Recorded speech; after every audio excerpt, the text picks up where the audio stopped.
Doctor Yunus সাহেব, আমরা এখন পর্যন্ত যতদূর বুঝতে পেরেছি আপনার ক্যাবিনেটের অলমোস্ট সকল উপদেষ্টা প্রতিদিন আপনাকে একটা আর্মি কুয়ের জুজু দেখাচ্ছে। ঠিক।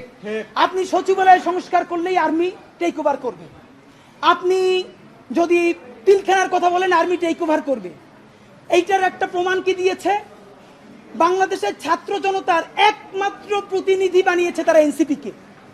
প্রধান উপদেষ্টা কান খুলে শুনে রাখেন, এনসিপি একটা রাজনৈতিক শক্তি, কিন্তু কোটি কোটি জুলাই যোদ্ধাদের একমাত্র মুখপাত্র তারা নয়।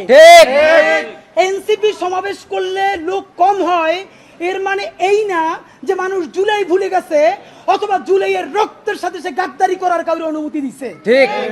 বরং এনসিপির সাথে লোক কম হয় এর বড় বাস্তবতা হলো তারা মনে করে বিএনপি বা জামাতে ইসলামী ঠিক যেভাবে জুলাইকে বিভিন্নভাবে বিজনেসের মডেলে নিয়ে এসেছে, এনসিপিও এখন সেটাই করছে, তাই তারা এনসিপির সমাবেশে আসে না। কিন্তু এই মানুষ, কোটি কোটি মানুষ এখন পর্যন্ত রাস্তায় নামতে প্রস্তুত যদি আপনি একটা বিপ্লবী ভাষণ দিয়ে জনতার পক্ষে সংস্কারের আপার হ্যান্ড নিয়ে নিতে পারেন।